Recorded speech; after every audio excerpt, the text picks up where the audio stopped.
Mungu amemuumba mwanadamu kwa sura na mfano wake. Mungu akamuumba mwanadamu kutoka katika mavumbi. Mungu akamuumba mwanadamu, akampulizia pumzi ya uhai. Yule mwanadamu akawa nafsi hai. Yule mwanadamu akawa anatembea akiwa chini ya mwongozo wa pumzi ya Mungu, akiwa chini ya mwongozo wa upendo wa Mungu.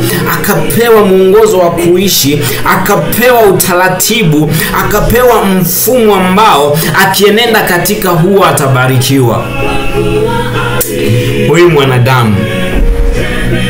Huyu mwanadamu akaingia katika udanganyifu, akaingia katika kurubuniwa, akaingia katika ulaghai yule wa mwovu Ibilisi. Mwanadamu akaingiwa na ujuzi wa mema na mabaya, maarifa yanayomfanya aingie katika vita vya ndani, aingie katika vita vya nafsi, aingie katika vita kwamba afate kipi, kilicho chema au kilicho kibaya. Maarifa yanayomfanya ashindwe kutulia katika mfumo ambao utamweka karibu na Mungu. Mwanadamu akaondoka katika kusudi na mapenzi ya Mungu.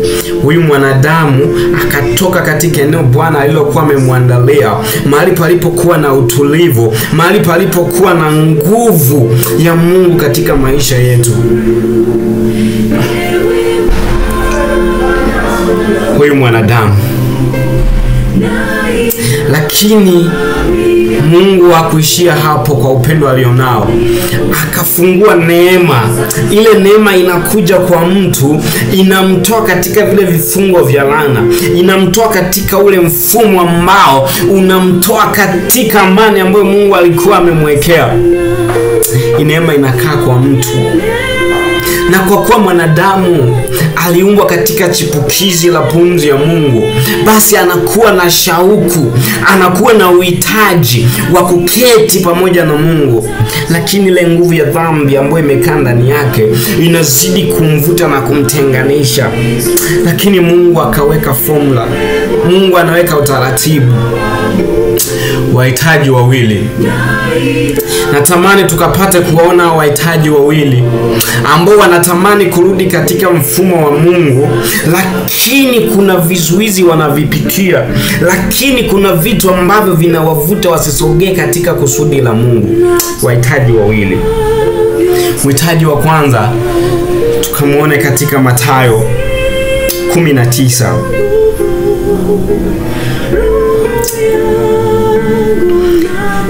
Natamani tukajifunze na kujengwa katika somo hili. Uendekawa ni mtu ambaye umeguswa na vitu ambavyo vinakufanya usisogee katika utakatifu.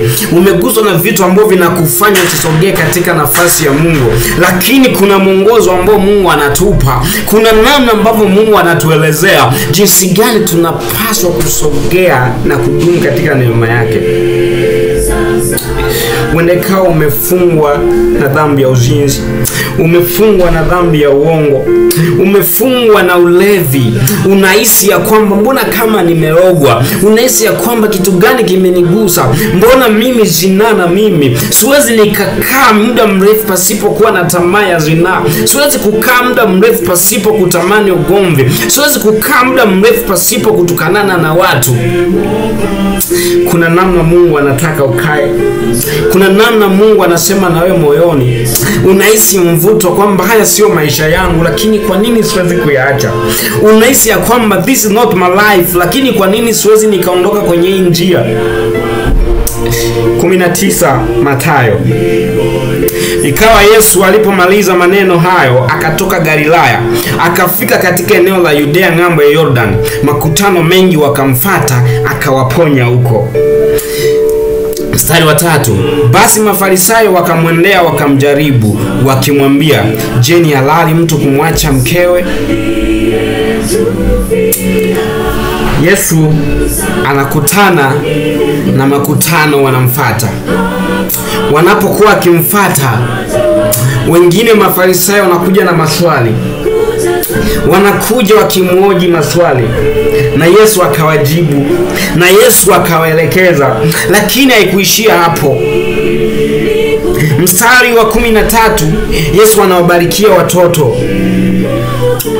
Mstari wa 16 ndipo somo letu linapoenda kutokea. Na tazama, mtu mmoja akamwendea akamwambia, mwalimu, nitende jambo gani jema ili nipate uzima wa milele? Ni kweli hata sasa hivi ulipo hapo unasema, Mungu, nifanye jambo gani ili nitoke katika hiki kifungo? Nifanye jambo gani ili nitoke katika hii laana? Nifanye jambo gani ili nifunguliwe katika utumwa nilionao? Akamwambia, kwa nini uniulize kuhusu mema? Aliye mwema ni mmoja. Lakini ukitaka kuingia katika uzima, zishike amri za Mungu. Ukitaka kuingia katika utukufu wa Mungu, ukitaka kuingia katika mfumo wa neema ya Mungu, zishike amri za Mungu. Shika maagizo, shika jinsi Mungu anavyotaka uenende.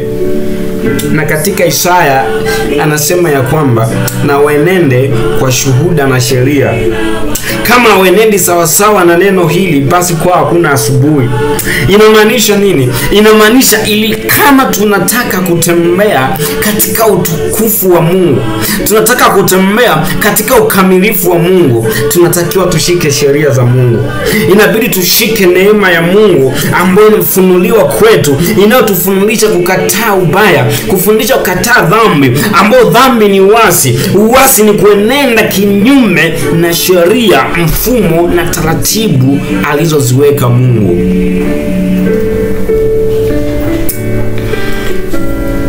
Huyu tajiri baada ya kuambiwa hazitii sheria za Mungu, akashtuka, akauliza, zipi hizo? Zipi hizo ambazo Mungu nasema nizishike? Yesu akasema, ni hizi.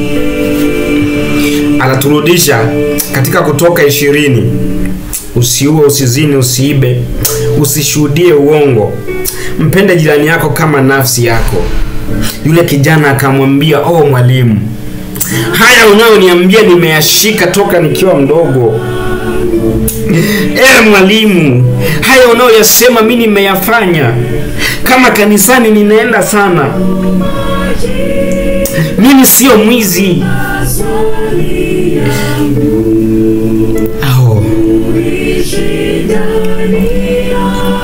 Ndivyo tulivyo watu siku hizi. Ndivyo tulivyo tunavyoteseka katika mioyo. Tunajitahidi kutenda wema kwa matendo yetu, ila tunashindwa kufika kwenye nafasi ambayo ni utakatifu wetu. Tunajitafuta wenyewe pasipo kusikia maelekezo ya Mungu. Tunajitahidi kwa maarifa na akili zetu ili tuone kwamba tunataka kumpendeza Mungu. Lakini neno la Mungu linatuambia, kwa maana wote wametenda dhambi na kupungukiwa na utukufu wa Mungu. Lakini tunahesabiwa haki bure. Kuna neema ambayo imefunuliwa kwetu. Tukisikiliza hiyo, inatufundisha. Neema inatufundisha. Neema inatuelekeza jinsi gani ya kuenenda, jinsi gani ya kufikia utakatifu, jinsi gani ya kufikia nafasi ambayo Mungu anataka tufike. Uhitaji. Tunataka tumpendeze Mungu, tunataka tumfurahishe huyu Mungu. But why? Sikia sasa Yesu anachomwambia, ambacho ndicho leo natamani tukatafakari mimi na wewe. Ni vitu gani ambavyo vinatufanya tusisogee? Ni watu kweli ambao tunashinda kwenye nyumba za ibada? Ni watu ambao tunatembea na Biblia mikononi? Ni watu ambao tunavaa tumening'iniza tai kwa heshima? Ni watu ambao tunaenenda katika mionekano ambayo inaonekana tupo sahihi, lakini kumbe kuna vitu ambavyo vipo ndani yetu vinaenda kutondoa katika mfumo wa neema ya Mungu. Mstari wa 21 kwenye Mathayo 19, Yesu akamwambia, ukitaka kuwa mkamilifu, nenda ukauze ulivyo navyo uwape masikini, nawe utakuwa na hazina mbinguni, kisha njoo unifuate. Ukitaka kuwa mkamilifu, sio kusema ya kwamba nimeshika amri 10 za Mungu, sio kusema ya kwamba ninasali sana, sio kusema ya kwamba mimi natoa sadaka sana, ila kumbe ni kuweka hazina mbinguni. Anasema ya kwamba mahali palipo na hazina ndipo moyo wako ulipo. Ina maana tumaini lako umeliweka wapi? Kuna wakati tunashindwa kutembea kwa sababu mioyo yetu imegawanyika. Tunamtaka Mungu, tunataka dunia. Tunamtaka Mungu, ila tukifika kwenye changamoto tunaona Mungu hayupo. Tukifika kwenye magumu tunaona ya kwamba Mungu hana msaada, ila tuna vitu ambavyo tunaamini ndio vina msaada vile vinavyoonekana. Tunaamini ya kwamba vile vitu ambavyo vinashikika ndivyo ambavyo vinatupatia msaada. Tumesahau ya kwamba Mungu wetu tunamfuata katika imani, sio katika mwili wa vitu vinavyoshikika, sio katika vitu ambavyo tukivitazama vinatuvutia machoni petu, sio katika vitu ambavyo tukiviangalia vinatupa tumaini katika ulimwengu huu, bali ni katika imani. Hatuweki kitu kingine zaidi ya Mungu mbele yetu. Hatuweki mlango mwingine zaidi ya Mungu. Haijalishi tumepita katika bonde la uvuli wa mauti, ila tumaini letu lipo. Tajiri akaambiwa kauze mali zake. Tumaini lake lilikuwa limewekwa katika mali. Tumaini lake lilikuwa limewekwa katika vitu. Tumaini lake lilikuwa limewekwa katika wanadamu. The word of God, neno la Mungu linatuambia kama tunataka tuwe wakamilifu, tuviache vyote, tujitwike msalaba wetu, kisha tumfuate. Tukubali ya kwamba sisi sio kitu. Tukubali ya kwamba sisi tulikosea, ila neema ya Mungu ndiyo inayotosha. Tumekuwa watu wa kutetea matendo yetu mabaya ili tuharibu sheria na mfumo wa Mungu. Tumekuwa watu wa kutetea vile ambavyo mwili unataka ili tudiverge katika mstari wa Mungu. Neno la Mungu linatuelekeza, lakini kwa sababu ya kujifanya kwamba sisi tunajua, tumekuwa tukipindua neno la Mungu ili lituvutie. Tumekuwa watu wa kugeuza taratibu na mifumo ya Mungu ili tuvutie. Huyu mhitaji ameshindwa kusikia mfumo na utaratibu wa Mungu natakaje. Ameshindwa kukubali kujishusha. Tumaini lake alitoe katika mali na vitu, amfuate Mungu. Tumaini lake alitoe katika vitu vinavyoonekana, amfuate Mungu, akashindwa. Lakini taji lake ni nini? Ni kuurithi uzima wa milele. Kama ambavyo leo nao natamani kuurithi uzima wa milele, kama ambavyo hata mimi leo natamani nikaurithi ufalme wa Mungu, kama ambavyo mimi leo natamani nikainuliwe katika utakatifu wa Mungu, lakini sauti ya Mungu inaniambia, Ayubu, acha vyote. Kijana wangu, acha vyote, mfuate Mungu.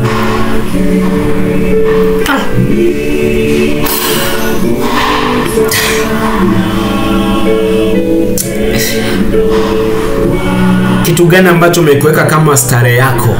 Kitu gani ambacho umekiweka kama kinachokuvutia? Kitu gani umekiweka kama ndiyo ambacho kinakupa amani kwenye maisha tofauti na Mungu? Kuna watu wameweka amani kwenye mali, wameweka amani kwa wake na waume zao, wameweka amani kwa watoto wao.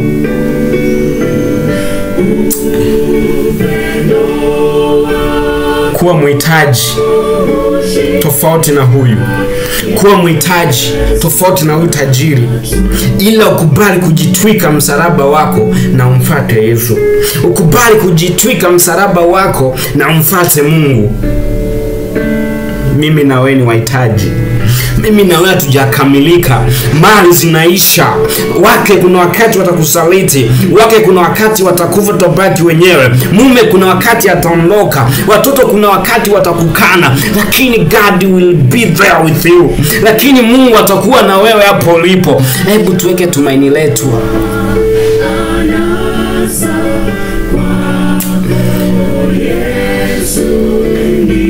Natamani ukaelewe nguvu ya Mungu kwenye maisha yetu. Natamani ukaelewe mguso wa Mungu kwenye maisha yetu, ya kwamba hakuna kingine chenye uwezo wa kwenda kutuinua tofauti na Mungu. Hakuna kingine cha kwenda kutubadilisha tofauti na Mungu. Tunamhitaji Mungu wa kila kitu.